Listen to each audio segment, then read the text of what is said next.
सभी को नमस्कार, सभी का स्वागत है आज की ताजा खबर में।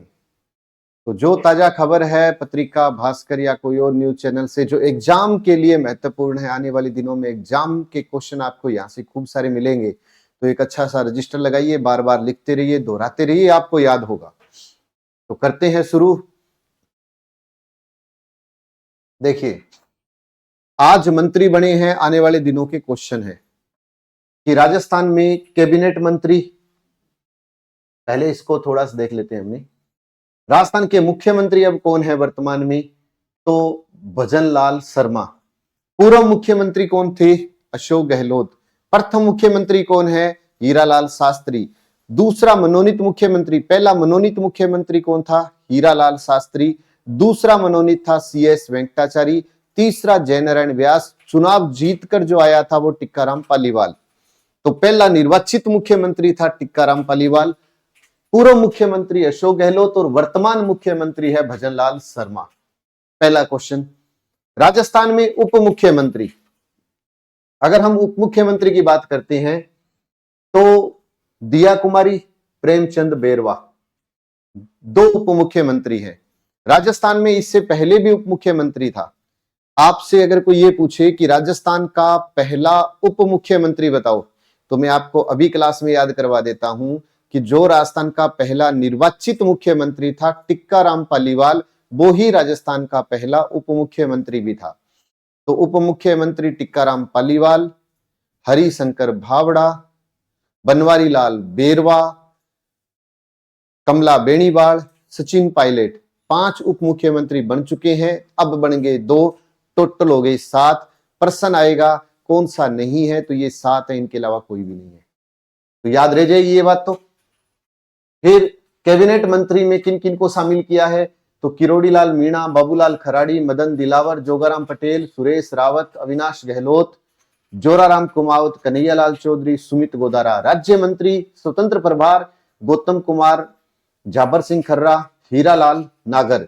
राज्य मंत्री में ओटाराम देवासी, मंजू बागमार और विजय सिंह चौधरी, के विश्नोई और जवाहर बेडम, इनको शामिल किया है। एक तो ये याद रखिएगा। लेकिन इसको जब देख रहा था तो इसके अंदर शानदार प्रश्न बन सकते हैं, क्योंकि ये बहुत कम विद्यार्थियों को पता है ये क्वेश्चन जो कि आ सकता है।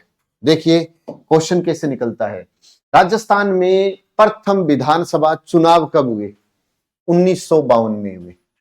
राजस्थान में पहला विधानसभा चुनाव कब हुआ? 1952 में हुआ।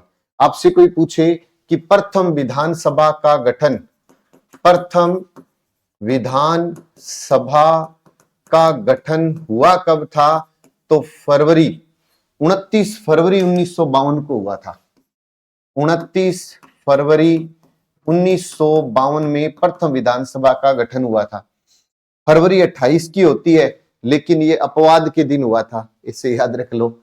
फिर है कि प्रथम विधानसभा की बैठक, विधानसभा की बैठक 29 मार्च 1952 कहां हुई थी? जयपुर में, सवाई मानसिंह टाउन हॉल बोलते हैं, वहां पर हुई थी ये बैठक। बाद में इसका नाम बदलकर विधानसभा भवन रखा था। और जब पहली विधानसभा हुई थी, तो जो पहली विधानसभा थी उसमें कुल सदस्यों की संख्या कितनी थी?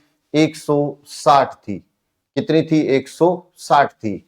वर्तमान में विधानसभा की संख्या कितनी है? 200 है। और राजस्थान का जनसंख्या घनत्व कितना है? 200 है। तो शायद ये बात आपको याद रह जाएगी। अब यहां से क्वेश्चन समझना, जयपुर शासन सचिवालय से पहले राजस्थान की सरकार गवर्नमेंट हॉस्टल से चलती थी। यानी सबसे पहले ये जो सरकार है ये गवर्नमेंट हॉस्टल से चलती थी। पहले मनोनीत मुख्यमंत्री हीरालाल शास्त्री ने 30 मार्च 1949 को गवर्नमेंट हॉस्टल को मुख्यालय बनाया था।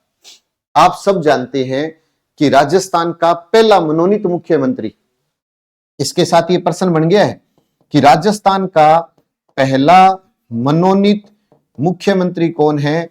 तो हीरालाल शास्त्री है।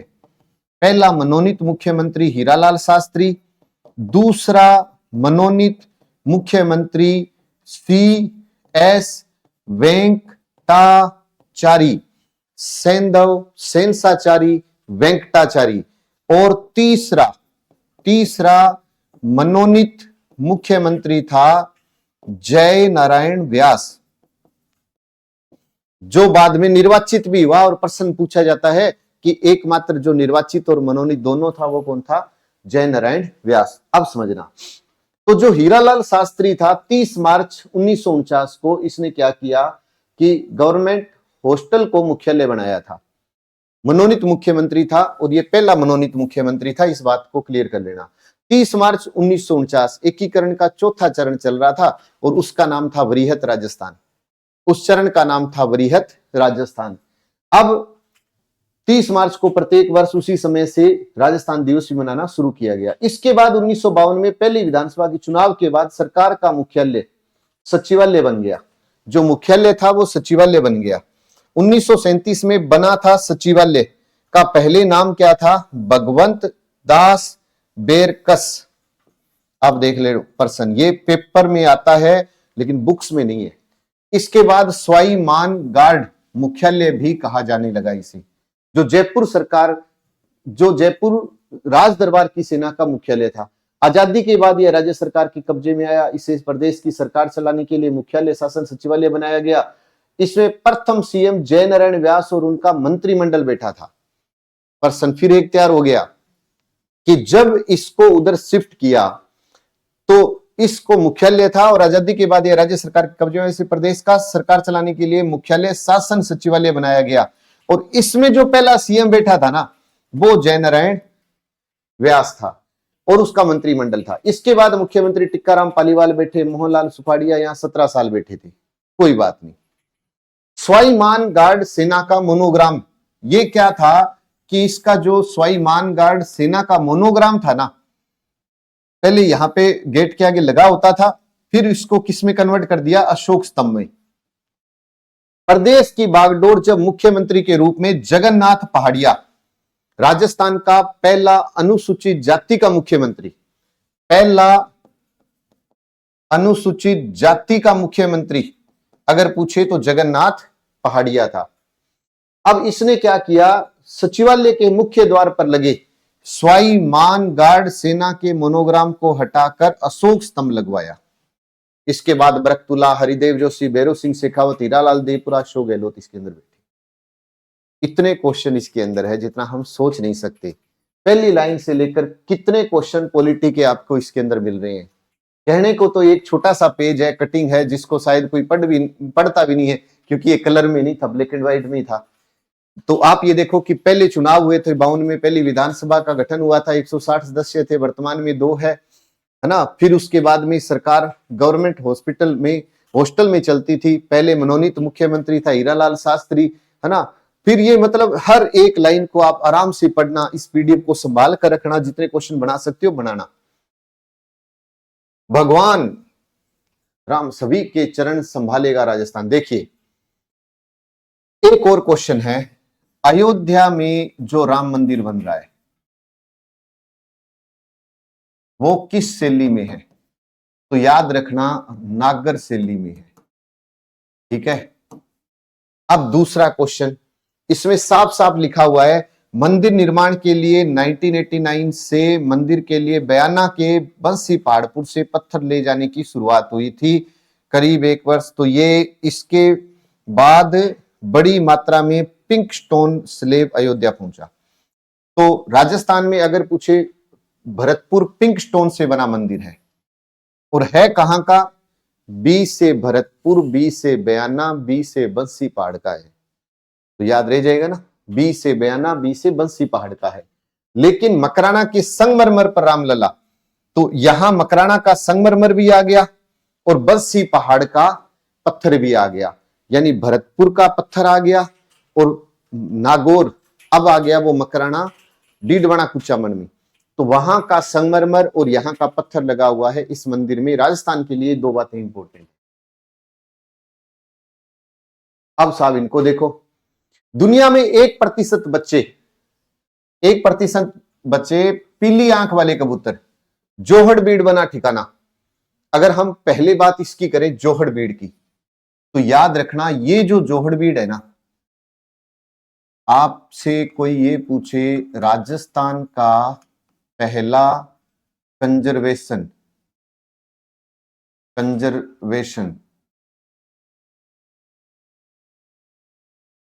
पहला, तो बिशलपुर भी है पहला, फिर इसके बाद में जोहड़बीड़ है, और फिर इसके बाद में सुंडा माता है। ये 3 बने थे और तीनों को मान्यता मिली थी 2008 के अंदर। कंजर्वेशन 3 बने थे, तीनों को मान्यता कब मिली थी? 2008 में। अब जोहड़बीड़ क्या है? कंजर्वेशन क्षेत्र है, और जोहड़बीड़ में आपको पता है ऊंट अनुसंधान केंद्र है। ऊंट अनुसंधान केंद्र जोहड़बीड़, गिद्ध संरक्षण केंद्र, गिद्ध के लिए काफी चर्चा में रहता है, गिद्ध संरक्षण केंद्र भी कहां पर है? जोहड़बीड़ में। 3 क्वेश्चन आगे। 2008 में 3 कंजर्वेशन मिले थे, बने थे, एक बिशलपुर, एक जोहड़बीड़ और एक आ जाएगा सुंडा माता। जोहड़बीड़ में ऊंट अनुसंधान केंद्र है, और इस अनुसंधान केंद्र की स्थापना 1984 में हुई थी, और एक है गिद्ध संरक्षण केंद्र जोहड़बीड़। अब और इसके लिए इंपॉर्टेंट बात यह है कि अब इसको समझना आप थोड़ा सा। बीकानेर 4000 किलोमीटर दूर रूस के साइबेरिया क्षेत्र से हजारों की तादाद में दुर्लभ घोषित पीली आंख वाले कबूतर। तो प्रश्न क्या आएगा कि जो बीकानेर के अंदर पीली आंख वाला कबूतर देखा जा सकता है जोहड़बीड़ में, वो साहब आता कहां से है? साइबेरिया से आता है। अब आप कहोगे सर ये तो कोई एक शब्द जुड़ा हुआ सा लग रहा है। बिल्कुल लगेगा। कैसे? कि आपने कभी नाम पढ़ा होगा केवलादेव।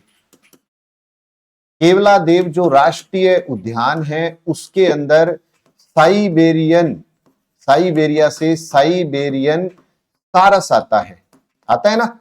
तो एक तो साइबेरिया वाला ये भाई साहब रह गया। अब ये आ जाओ कि बीकानेर के साइबेरिया क्षेत्र से हजारों की तादाद में पीली आंख वाले कबूतर देखे जा सकते हैं बीकानेर के जोहड़बीड़ रिजर्व कंजर्वेटिव क्षेत्र के अंदर। तो पीली आंख वाला कबूतर कौन से कंजर्वेशन में देखा जा सकता है? तो आप कहोगे जोहड़बीड़। जोहड़बीड़ की स्थापना 2008। जोहड़बीड़ में ऊंट अनुसंधान केंद्र, गिद्ध संरक्षण केंद्र है।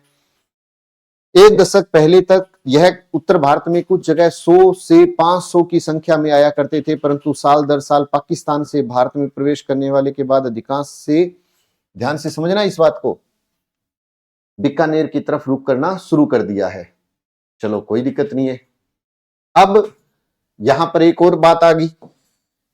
वाइल्ड लाइफ फोटोग्राफर व पक्षी प्रेमी राकेश शर्मा बताते हैं, जब हम सरिस्का अभयारण्य पढ़ते हैं तो हम कहते, ये केवलादेव जब राष्ट्रीय उद्यान पढ़ते हैं तब हम कहते हैं कि केवलादेव को राष्ट्रीय उद्यान का दर्जा, है ना, सलीम अली के प्रयासों से भी मिला था, और सलीम अली पक्षी वैज्ञानिक है। एक तो वो था, एक पक्षी प्रेमी और आ गया राकेश शर्मा। और ऐसे क्वेश्चन सीधा उठाएगा कि वर्तमान में पक्षी प्रेमी के रूप में कौन विख्यात हो रहा है? तो वो राकेश शर्मा है। एक ये भी याद रखिए भाई आप। अब उसके बाद और भी है यहां से प्रश्न। अब देखो, यह कबूतर कोलंबा, ये जो पीली आंख वाला कबूतर है, यह कबूतर कोलंबा इवेर्समैनी परिवार से संबंधित है। अब देखो, यह दक्षिण कजाकिस्तान से, उज्बेकिस्तान से, तुर्कमेनिस्तान से, तजाकिस्तान से, अफगानिस्तान से, पाकिस्तान से होकर अक्टूबर नवंबर में समूह में आते हैं। इसके बाद फरवरी मार्च में रवाना हो जाते हैं, है ना। तान तान तान तान तान तान, सब देखो आप उधर से आ रहा है, बस ये आप इसका और याद रखिएगा।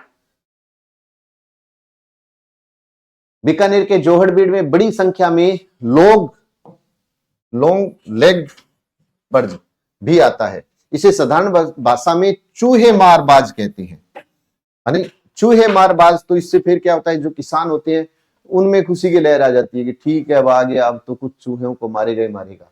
तो बस ये थोड़ा सा इंपॉर्टेंट था। और ये एशिया की सबसे बड़ी मृत पशुओं की डंपिंग साइट जोहड़बीड़ में है। अब देखो भाई, मैं ये कहता हूं, अगर आप अखबार नहीं पढ़ सकते हो तो इस क्लास को देख लेना। मुझे नहीं पता कि आप कितना सीखोगे, लेकिन जो मैं बात बताऊंगा उसको आप रजिस्टर पे नोट करते रहना। यहां से पर्सन आपको खूब सारे पेपर में मिलेंगे बाद में। तो पीली आंख वाला कबूतर कहां पर आता है? तो बीकानेर के जोहड़बीड़ में आता है। पीली आंख वाला कबूतर कहां का है? साइबेरिया का है ना? साइबेरिया से इधर आता है और वो उज्बेकिस्तान, कजाकिस्तान, तजाकिस्तान, पाकिस्तान से होता हुआ राजस्थान के अंदर आता है। बस ये याद रखिएगा। इसके अंदर अमेरिका में आज की सुर्खियों में है कि पहली बार भारत पाकिस्तान में भिड़ंत होगी। अमेरिका, पहली बार तो अमेरिका इसके अंदर था ही नहीं, तो अब अमेरिका इसके अंदर शामिल हुआ है। आपको पता होगा आईसीसी 2020 विश्व कप 2024 का जो आयोजन है, इसकी जो शुरुआत होगी वो अमेरिका और वेस्ट इंडीज के संयुक्त रूप में मेजबानी करेगा इसके अंदर। पहली बात ये। दूसरी बात ये कि आईसीसी 20 का जो 2022 का मुकाबला हुआ था वो ऑस्ट्रेलिया में हुआ था, इसका विजेता बना था इंग्लैंड। पहला मुकाबला हुआ था 2007 के अंदर और ये अफ्रीका ने मेजबानी की थी, विजेता बना था अपना भारत। अब इसके अंदर इन्होंने क्या कर दिया कि इन्होंने कह दिया कि भाई इस बात को समझना कि इस साल 1 से 29 जून तक अमेरिका और वेस्ट इंडीज की संयुक्त मेजबानी में आयोजित होने वाले T20 विश्व कप में भारत और पाकिस्तान के बीच महामुकाबला अमेरिका सरजमी पर खेला जाएगा। दोनों टीमों के बीच पहली बार अमेरिका में मैच होगा। ये मतलब भारत और पाकिस्तान अमेरिका के अंदर मुकाबला करेंगे, ये समझ लेना। अब देखो, शुक्रवार को घोषित कार्यक्रम के तहत ग्रुप ए, अब ये इंपॉर्टेंट टीम है। इधर अमेरिका खुद अपने आप में इंपॉर्टेंट है, इधर भारत और इधर पाकिस्तान। तो वो पूछेगा बताओ ए ग्रुप में कौन सी टीमें थी, तो आप कहोगे भारत, पाकिस्तान, अमेरिका, आयरलैंड और कनाडा ए ग्रुप में थी। टूर्नामेंट की शुरुआत संयुक्त मेजबान अमेरिका और कनाडा के बीच में मैच खेला जाएगा। मतलब इसका पहला शुरुआती मैच किसके बीच में होगा? तो अमेरिका और कनाडा के बीच में होगा। पहली बार हो रहा है इसके अंदर ऐसा कि इसके अंदर पहली बार 20 टीमें भाग ले रही है। टीमों की संख्या 16 थी, बढ़कर कितनी होगी? 20 कर दी है। तो ये इतनी बातें इसके अंदर याद रख लो, हमारा पर्सन बाहर नहीं जाएगा। बस ये याद रख लेना कि भाई अब हो कहां रहा है, कौन मेजबानी कर रहा है ना? भारत और पाकिस्तान के बीच मुकाबला पहली बार कहां हो रहा है? तो अमेरिका के अंदर हो रहा है। बस ये याद रखना है। आदित्य L1 आज पहुंचेगा सूर्य के पास। पर्सन क्या है? पर्सन इंपॉर्टेंट ये है, सूर्य के अध्ययन करने के लिए भेजा गया है आदित्य L1 मिशन। बस ये याद रख लेना, सूर्य के अध्ययन के लिए कौन सा मिशन भेजा गया? आदित्य L1 भेजा गया। हेलो ऑर्बिट लेग 1 पर स्थापित किया जाएगा इसे। इसरो प्रमुख कौन है? अब इसरो प्रमुख सोमनाथ जी हैं। इसरो का गठन कब हुआ था? 15 अगस्त 1969 में हुआ था। किसके निर्देशन में हुआ था? विक्रम साराभाई के निर्देशन में हुआ था। और अगर इसकी बात आती है तो यह भी आपको याद रखना है कि चंद्रयान 3 14 जुलाई 2023 को लॉन्चिंग हुई, 23 अगस्त 2023 को लैंडिंग हुई और 23 अगस्त को अंतरिक्ष दिवस के रूप में मनाया जाने लग गया। अब 23 अगस्त को अंतरिक्ष दिवस के रूप में मनाया जाता है और ये उससे भी शानदार क्वेश्चन है। मतलब जब इन क्वेश्चनों को देखा, देखो पर्सन समझना, आपदाओं के अध्ययन के लिए योजना मंजूर। पर्सन क्या है? पर्सन है ये वाला। देखो, भूकंप, बाढ़, सुनामी, तूफान जैसी आपदाओं की सही भविष्यवाणी करने और समुद्री व ध्रुवीय संसाधनों की खोज करने के लिए व्यापक अध्ययन किया जाएगा। इसके लिए पीएम मोदी की अध्यक्षता में केंद्रीय मंत्रिमंडल ने 4797 करोड़ की पृथ्वी योजना, कौन सी योजना है? पृथ्वी योजना। प्रश्न आएगा कि आपदाओं के अध्ययन के लिए कौन सी योजना बनाई गई है? पृथ्वी योजना। कितने करोड़ की लागत से बनाई गई है? 4797 करोड़ की लागत से बनाई गई है। तो ये योजना इंपॉर्टेंट हो गई। अब बस ये याद रखना। और 22 अप्रैल को पृथ्वी दिवस मनाया जाता है। 22 अप्रैल को पृथ्वी दिवस के रूप में मनाया जाता है, ये भी थोड़ा सा याद रखिएगा। अब इसके साथ साथ मैंने एक कटिंग और इसके साथ जोड़ी है, और वो देखो क्या जोड़ी है। महर्षि वाल्मीकि एयरपोर्ट के नाम की मंजूरी। अब आज के दिन चर्चा में क्या है? अयोध्या चर्चा में है। और अयोध्या में क्या चर्चा है? राम मंदिर की चर्चा है। तो प्रधानमंत्री नरेंद्र मोदी की अध्यक्षता में कैबिनेट ने अयोध्या के नवनिर्मित हवाई अड्डे का नाम महर्षि वाल्मीकि अंतर्राष्ट्रीय हवाई अड्डा अयोध्या धाम करने की मंजूरी दी, और कैबिनेट ने इसे अंतर्राष्ट्रीय हवाई अड्डा घोषित करने का भी फैसला किया है। आपको पता है राम जी का संबंध रामायण से और रामायण का संबंध वाल्मीकि जी से है। बस समझ में आ गई होगी बात। तो बस वहां का जो हवाई अड्डा था उसका नाम अब क्या कर दिया गया है? महर्षि वाल्मीकि एयरपोर्ट, और अब इसे अंतर्राष्ट्रीय हवाई अड्डे का दर्जा भी दिया जाएगा। मार्कोस कमांडो ने छुड़ाया C-21 क्रूज सुरक्षित। देखिए ये जो मार्कोस कमांडो है ना, इसे नेवी सील्स भी कहते हैं, एक तो ये याद रखिएगा। और सोमालिया द्वीप था, ये सोमालिया तट है, ये इसको ये याद रखिएगा। और सोमालिया तट की बात करेंगे तो फिर ये लिखा हुआ ही है, नौसेना के मार्कोस कमांडो टीम ने शुक्रवार शाम अरब सागर में हाईजैक की कोशिश नाकाम कर सोमालियाई तट के पास MV लीला नॉरफोक नामक लाइब्रेरियन जहाज को सुरक्षित छुड़ा लिया। अब एक तो इसका नाम आ सकता है, ठीक है, नाम क्या है? MV लीला। पहली बात ये किसने छुड़ाया? मार्कोस कमांडो ने। कहां पर था ये? अरब सागर के अंदर था, अरब सागर के अंदर सोमालियाई तट पर था। बस ये इंपॉर्टेंट बात है, ये इंपॉर्टेंट बात है। जो है उसको ढंग से पढ़ लो, पर्सन आ जाएगा आपका।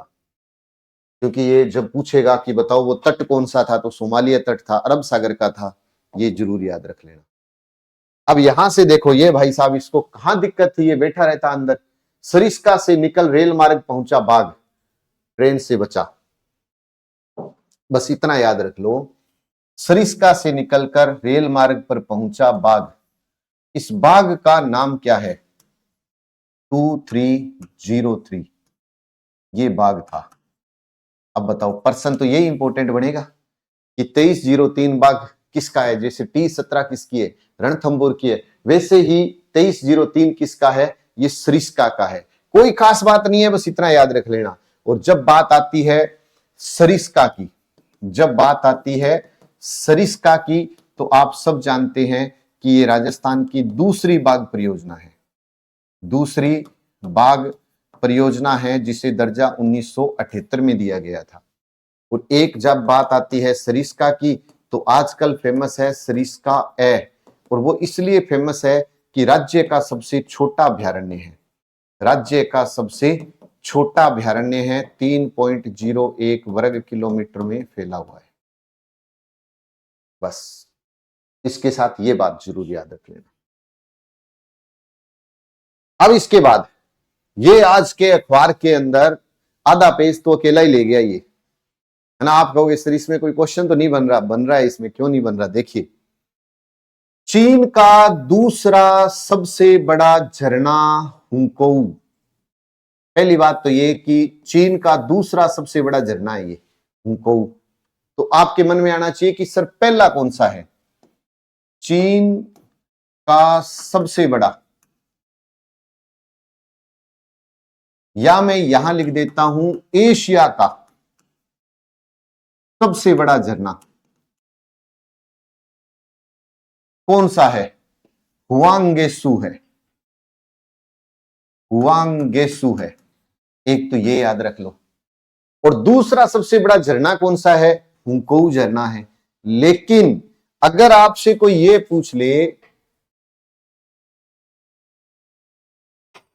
ये देखिए ध्यान से, कि चीन का दूसरा सबसे बड़ा हुंकोऊ, पहला सबसे बड़ा मैंने बता दिया। अब कहता है ठंड के कारण जम गया। हुंकोऊ चीन की येलो नदी से बनता है। ये दुनिया का सबसे बड़ा येलो वाटर झरना भी है। अब वो कह दे कि ये बताओ दुनिया का सबसे बड़ा येलो वाटर झरना कौन सा है, तो कह देना हुंकोऊ, येलो नदी के ऊपर है। लेकिन झरना सीधा है कि दूसरा सबसे बड़ा तो हुंकोऊ, पहला पूछे तो वो वाला। और विश्व का सबसे बड़ा झरना, कि विश्व का सबसे बड़ा अगर झरना पूछे तो वेनेजुएला में, और वेनेजुएला के अंदर एंजेल प्रपात है, ये एंजेल प्रपात है। बस ये विश्व का, वो एशिया का, और ये अपने कह सकते हैं विश्व का सबसे बड़ा येलो झरना हुंकोऊ हो जाएगा।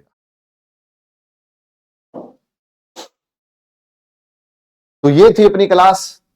अब मैंने अपनी तरफ से कोशिश कर दी, अगर आप अच्छे नोट्स बना रहे हो तो आप भी कामयाब हो जाएंगे इसके अंदर। बस नोट्स बनाना, आने वाले दिनों में पेपर देख लेना, क्वेश्चन सीधा मिलेगा। सेकंड ग्रेड, फर्स्ट ग्रेड के नए बैच शुरू होने जा रहे हैं मंगलवार को। पुस्तक मार्केट में आ चुकी है कंप्लीट जीके के सिलेबस के ऊपर, तो एक बार विजिट आप जरूर करें। और सभी पुस्तकें मार्केट में उपलब्ध है, ऑनलाइन ऑफलाइन कोर्स उपलब्ध है, आपको जैसा लगे उचित कर सकते हैं। लेकिन अगर राजस्थान का करंट अच्छा करना चाहते हैं तो ये क्लास जरूर देखें, और यदि राजस्थान जीके अच्छा करना चाहते हैं तो रात्रि मेरे साथ आ जाइए 8:30 लाइव। जय हिंद, जय भारत।